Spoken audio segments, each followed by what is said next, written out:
या महाराष्ट्राच्या मातीला अहिल्यादेवींनी स्वतःच्या रक्ताचा अभिषेक घालून कैक वर्ष झाली. अहिल्यादेवी, पुण्य श्लोक अहिल्यादेवी हे नाव ऐकल्यावरती आपलं रक्त सळसळतं. अहिल्यादेवींचं नाव ऐकल्यावरती आपलं रक्त तापतं. अहिल्यादेवींचं नाव ऐकल्यावरती आपल्या अंगावरती काटा येतो. अरे अहिल्यादेवींचं नाव ऐकल्यावरती आपलं रक्त जर तापत असेल तर विचार करा, साक्षात ज्यांनी अहिल्यादेवींना मल्हारराव होळकरांना लढताना बघितलं असेल त्या माणसांचं आणि त्या रयतेचं नेमकं काय होत असेल. अहिल्यादेवींना आपण कधी बघितलं नाही? बघितलं. अहिल्यादेवींना बघितलं आपण कुठल्या तरी मूर्तीमध्ये, कुठल्या तरी पुस्तकामध्ये किंवा आलेला कुठल्या तरी चित्रपटात मध्ये एखाद्या अभिनेत्याच्या भूमिकेमध्ये. ज्या माऊलीला कधी आपण बघितलं नाही, ज्या माऊलीला कधी आपण पाहिलं नाही, तरी त्या माऊलीचं नाव ऐकल्यावरती आपलं रक्त सळसळतं. मग विचार करा, जी या माणसांसोबत ज्या माणसांनी स्वतःचं बलिदान दिलं असेल त्या माणसांचं शौर्य नेमकं कसं असेल. अहिल्यादेवी आपल्या सोबत लढते, अहिल्यादेवी आपल्या सोबत मंदिरांचा जीर्णोद्धार करते. ही कल्पनाच एवढी मोठी होती की उगाच अहिल्यादेवींची आज जयंती प्रत्येक गावातल्या चौकात साजरी केली नाही जात. पण दुर्दैव वाटतं याच महाराष्ट्रात की काही कलमकसायांनी अहिल्यादेवी होळकरांचा इतिहास बदनाम केला आणि नवीन इतिहासकारांनी होळकरशाहीच्या घराण्याचा इतिहास आमचंही तेच आहे, आमचंही तेच आहे असं म्हणत म्हणत धनगर समाजाचा इतिहास बदनाम करण्याचा कुठेतरी प्रयत्न केला. पण त्यावेळी येळकोट येळकोट जय मल्हार म्हणणारी आमची धनगराची जात शांत बसली. हे आमच्या मातीचं सगळ्यात मोठं दुर्दैव आहे.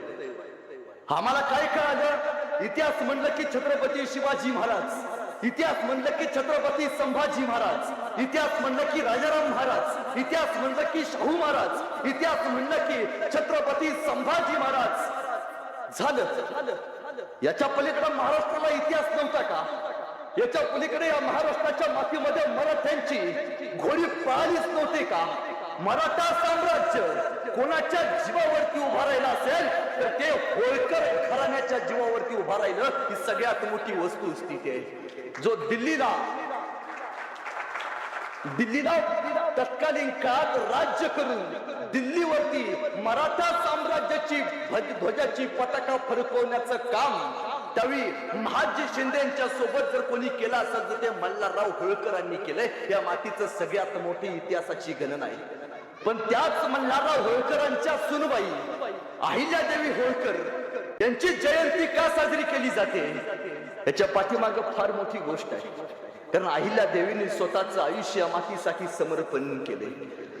मध्यंतरी आपल्या सगळ्यांची एक मागणी होती की अहमदनगर नावाचं एक शहर आहे या राज्यात, त्या शहराचं नाव बदलावं. आणि त्या शहराचं नाव, कारण ज्या जिल्ह्यात अहिल्याबाईंचा जन्म झाला त्या अहिल्यादेवींच्या नावानं त्या शहराचं, त्या जिल्ह्याचं नाव ठेवावं.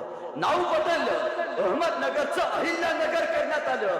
पण आजही या महाराष्ट्रात लोक बोलतात कुठं चालला? अहमदनगरला चाललो. अरे अहमदनगर, अहमदाबाद.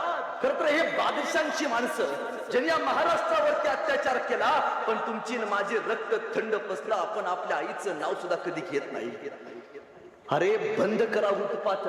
खर तर छत्रपती संभाजी राजांचा इतिहास सांगत असताना सुद्धा आपण ज्यावेळी संभाजी राजांचा इतिहास ऐकतो त्यावेळी अहिल्यादेवी होळकर आणि संभाजी राजांच्या इतिहासात तुम्हाला ना आम्हाला एक साम्य बघायला मिळतं. जन्मापासून मृत्यूपर्यंत आणि जन्माला घेतल्यापासून शेवटच्या श्वासापर्यंत संघर्ष जर कुठल्या माणसांच्या पदरी आला असेल तर तो अहिल्यादेवी होळकर आणि छत्रपती संभाजी राजांच्या पदरी आला आहे.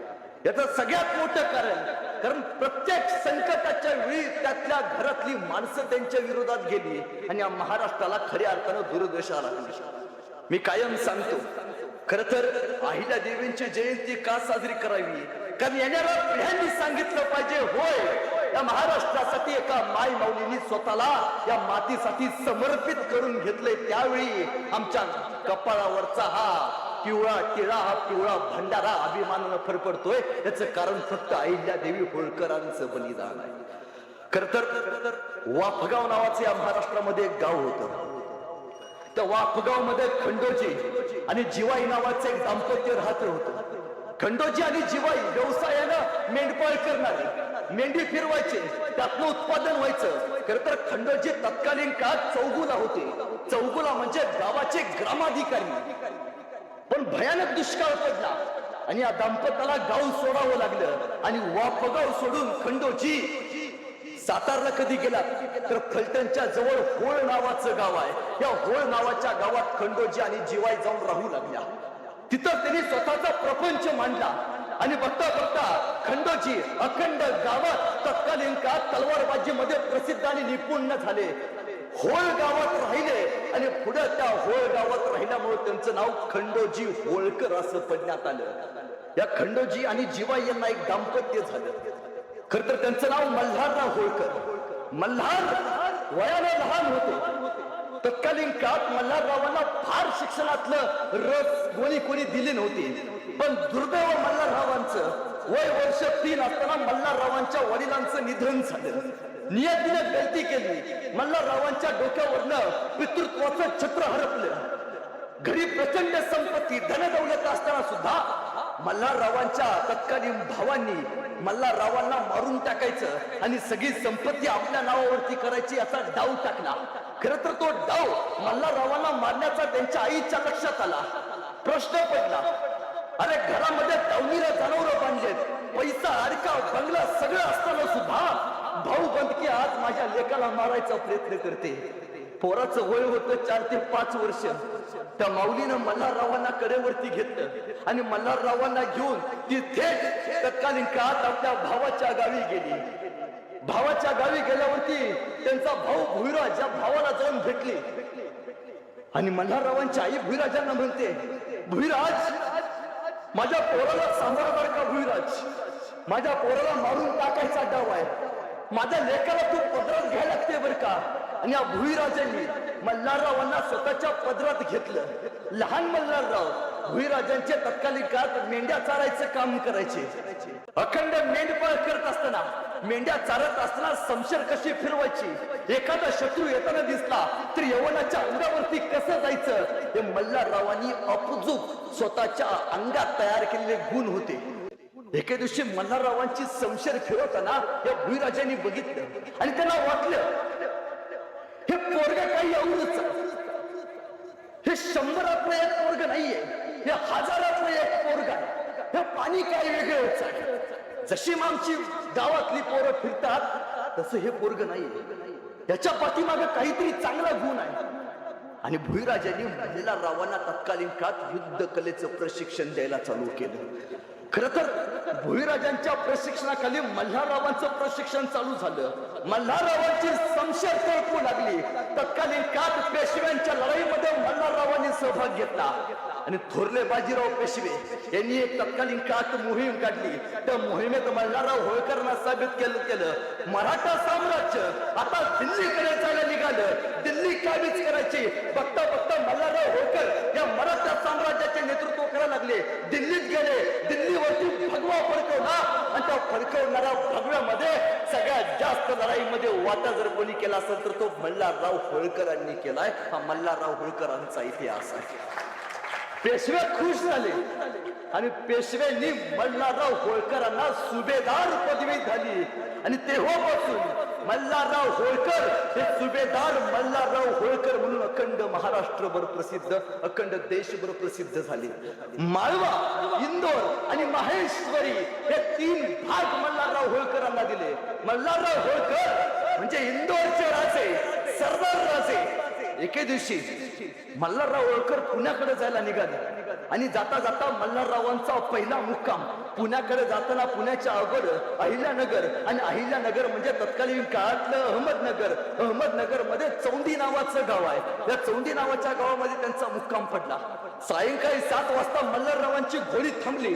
मल्हारराव घोड्यातनं खाली उतरले, छावणी उभा केल्या. पण त्यांच्या लक्षात आलं 7:30 वाजता मसलत चालू असताना एक 7 वर्षाची पोरगी अगदी चुनचुनीत, तिच्याकडे तेज इतकं मोठं होतं की आजूबाजूचा परिसर त्यामध्ये व्यापून जाईल. ती मुलगी महादेवाच्या मंदिरात गेली, त्या मंदिरातले तिने एक एक एक दीप प्रज्वलित केले. हे सगळं मल्हारराव होळकर आपल्या डोळ्यांनी बघत होते. एक एक दीप प्रज्वलित केल्यावरती ती घरी आली. घरी आल्यावरती त्या माऊलीनं गोर गरिबांना अन्नदान द्यायला चालू केलं. स्वतःच्या हातून गरिबांना अन्न वाटायला चालू केलं. गोर गरीब त्या माय माऊलीच्या हाताखाली अन्न खाऊ लागले. हे मल्हारराव होळकर सगळे बघत होते.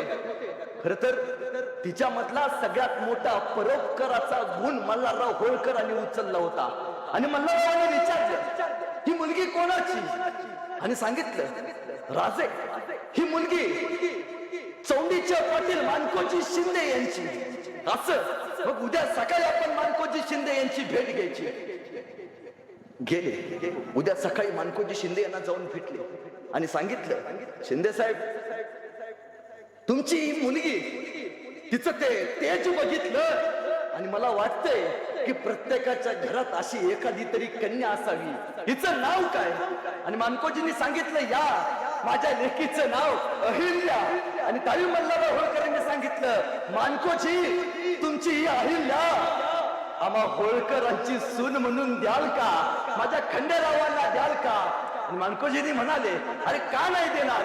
आणि मानकोजी शिंदेनी आपली मुलगी अहिल्या खंडेराव होळकरांना दिली. आणि वयाची 8 वर्ष असताना शिंदेची मुलगी होळकरांच्या घरात अहिल्या होळकर म्हणून तत्कालीन काळात इंदोर मध्ये आली. 8 वर्षाची मुलगी.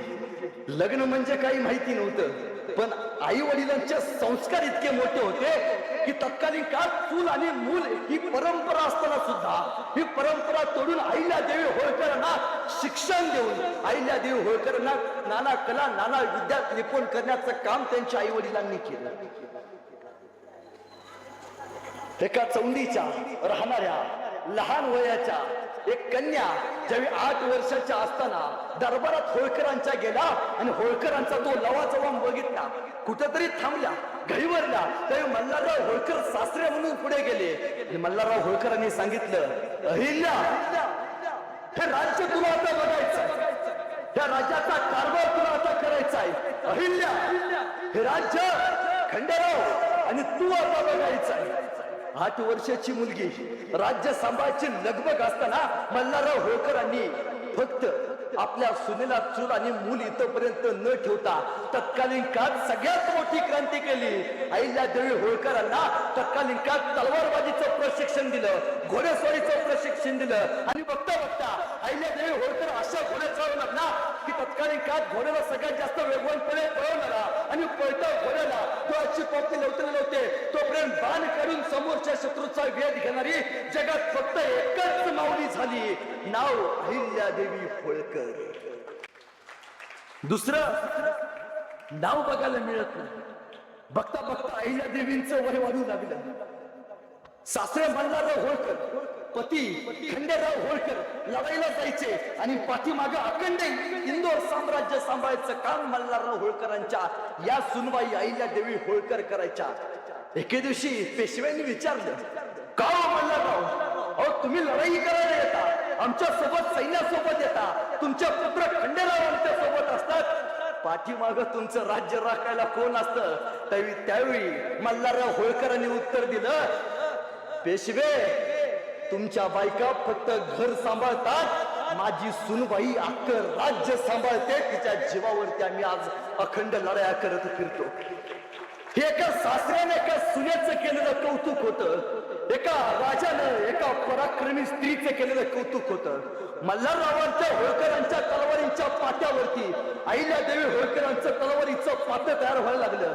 नाना लढाया नाना कलांमध्ये अहिल्यादेवी होळकर निपुण झाल्या. अहिल्यादेवी होळकर घराण्याच्या गळ्यातले ताईत बनून गेल्या. पण कुठंतरी होळकरांचा इतिहास इथं चालू झाला, होळकरांच्या इतिहासाला इथं सुरुवात झाली. याच्या अगोदर ना होळकर घराण्यात ना कोणी इतिहासात होतं, ना कोणी कोणाची संशय फिरवली होती. पण मल्हाररावांच्या नंतर अहिल्याबाई उभा राहिला, पण इथंच नियतीनं गलती केली. कुठंतरी संसार सुखाचा चालू असताना माईमाऊलीच्या आयुष्यातली पहिली वाईट घटना घडली. कुंभारीच्या लढाईत तोफ्याच्या गोळ्यानं खंडेरावांच्या डोक्यावरती गोळा बसला. खंडेराव जागेत जरवंत झाले आणि त्यांना वीरगती प्राप्त झाली. आईला देवींच्या कपाळावरचं कुंकू पुसलं गेलं. एखाद्या माऊलीच्या कपाळावरचं कुंकू पुसणं, तिचा पती मरणं ह्याच्यापेक्षा जगात सगळ्यात मोठं दुःख कुठलं नसतं.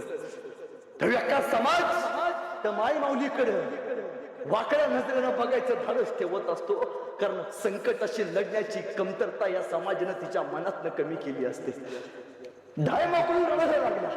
अरे ज्याच्यासाठी आयुष्य बांधलं तो नवरा सोडून गेला. पण त्यावेळी काही एक प्रथा होती की नवरा वारल्यानंतर प्रत्येक स्त्रीनं सती जायची. सती प्रथा मान्य असताना सुद्धा परंपरेला कुठेतरी आपल्या मुळात ठेच पोचता कामा नये यासाठी अहिल्या देवी सती जायला निघाल्या. मल्हाररावांना कळालं खंडेरावांच्या पत्नी आणि आपल्या सुनबाई अहिल्या देवी सती जायला निघाले.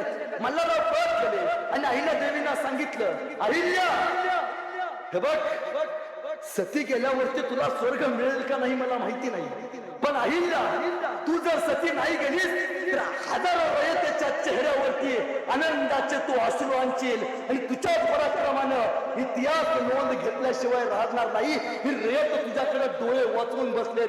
अहिल्या या सासऱ्याचा शब्द ऐक, आपल्या पोरांकडे बघ आणि माग फिर.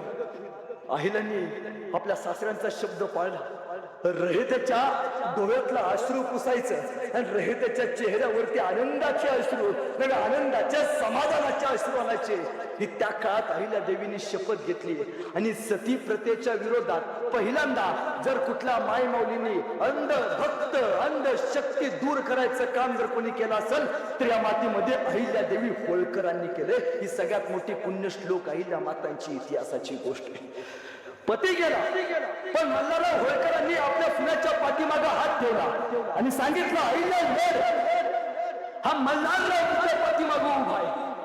अहिल्या देवीने तत्कालीन काळात काही लढाईमध्ये सहभाग घ्यायचा प्रयत्न केला, पण दुर्दैव मराठ्याचं मल्हारराव होळकरांच्या नेतृत्वाखाली अहिल्यादेवी होळकरांचं राज्य चालू असताना 1766 रोजी या भारतामध्ये दुसरी घटना घडली. मल्हारराव होळकरांचं निधन झालं. एकीकडे पतीचं निधन, सासरा वडिलां समान असताना सासऱ्याचं निधन झालं आणि अहिल्या देवींकडे कुठेतरी खचल्यासारखं झालं. घसा घसा रडायला लागला. अरे आयुष्य म्हणजे काय? सापशिडीचा खेळ. बघता बघता जिंकतो म्हणून वरती आलो आणि कधी साप घेऊन खालच्या जागेवरती परत नेऊन पोहोचवेल काही सांगता येत नाही. पण तरी आईला देवी उभा राहिला, कारभार सगळ्या हातात घेतला आणि आपला मुलगा मालेरावांना गादीवरती बसवलं आणि इंदोरचा कारभार करायचा चालू केला. तत्कालीन काळात डगमगल्या नाहीत, आत्महत्या करायचा प्रयत्न तर अजिबात केला नाही, उभा राहिला ताठ मनाने. पण नियतीला काही औरच मान्य होते. 1 वर्ष व्हायच्या अगोदरच मालेरावांचं सुद्धा निधन झालं. आता तरी संपून गेला.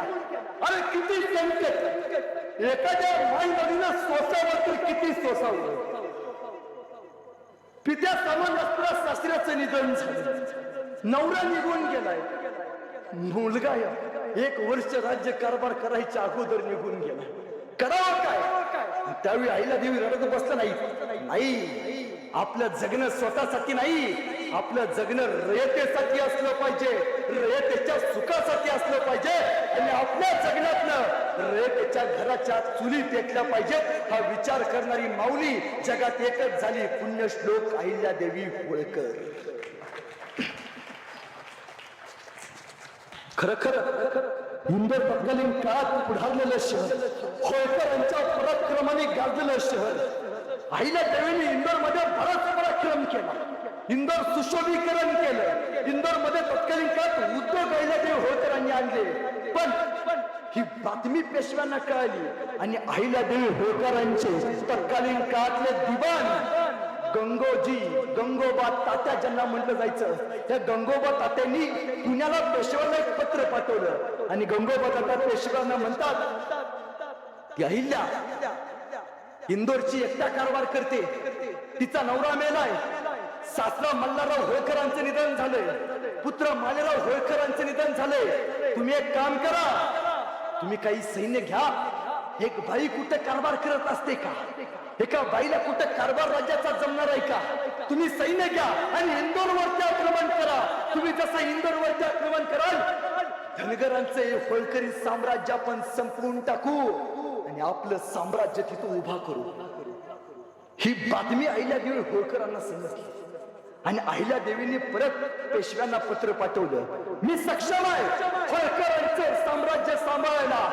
या होळकरांचं साम्राज्य सांभाळायला दुसरी कोणाची गरज नाही. या अहिल्या अजूनही ठाम आहे. पण ही बातमी गंगोबा तात्यांनी तत्कालीन काळात पेशव्यांचे असलेले सरदार राघोबा दादांना पाठवली आणि राघोबा दादांशी संधान सांगितलं राघोबा दादा तुम्ही एक काम करा, काही सैन्य घ्या आणि तुम्ही थेट इंदोरवरती आक्रमण करा, आम्ही स्वतः तुम्हाला मदत करू, अहिल्यादेवी संपवून टाकू. खर तर गंगोबा तात्या हे होळकर घराण्याचे पूर्वीपासून दिवा आपल्याच घरातल्या लोकांनी आपल्या विरोधात बंड केला.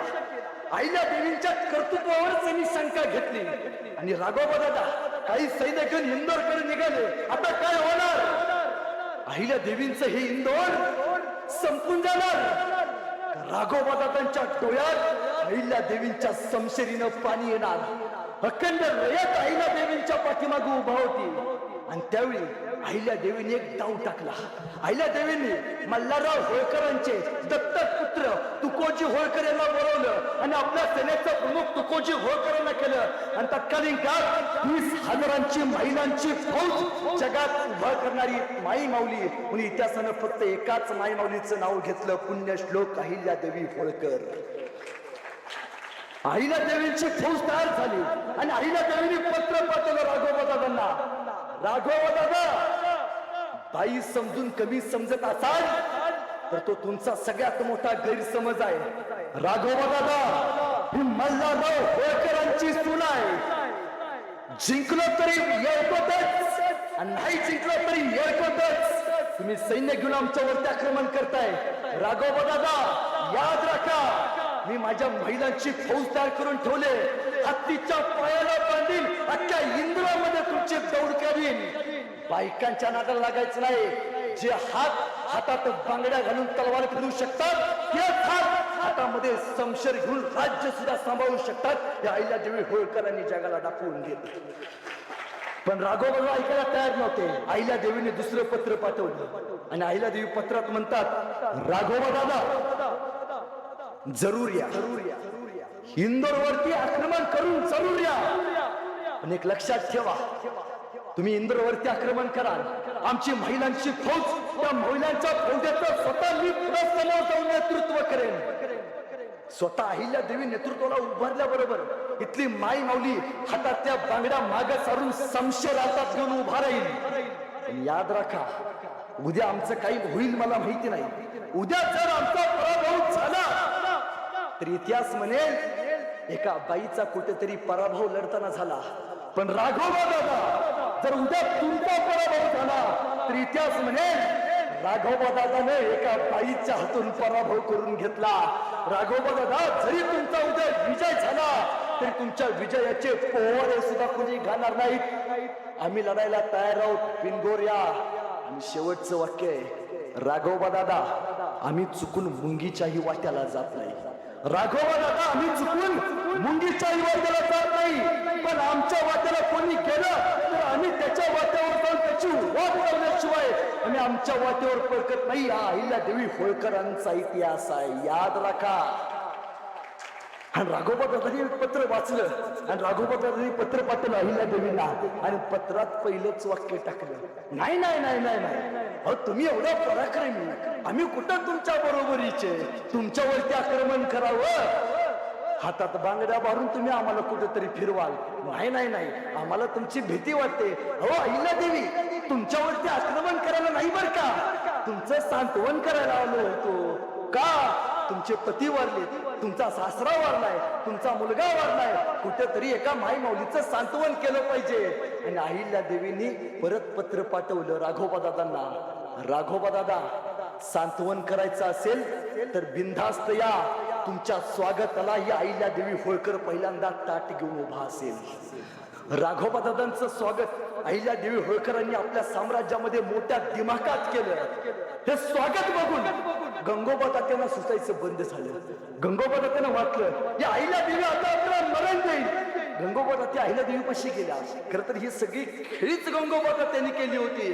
गंगोबाला त्या अहिल्या देवीला म्हणाल्या, देवी मी संन्यास घ्यावा म्हणतो, तुमची तलवार आता फार तळपते, मी आता म्हणतो भारत भ्रमण करून यावं, माझंही फार वय झालं. तर अहिल्या देवी म्हणतात, गंगोबा तात्या तुमचं वय झालंय मान्य आहे, तुम्हाला आता संन्यास घ्यायला केलं पाहिजे, तुम्ही संन्यास कुठेतरी घेतला पाहिजे.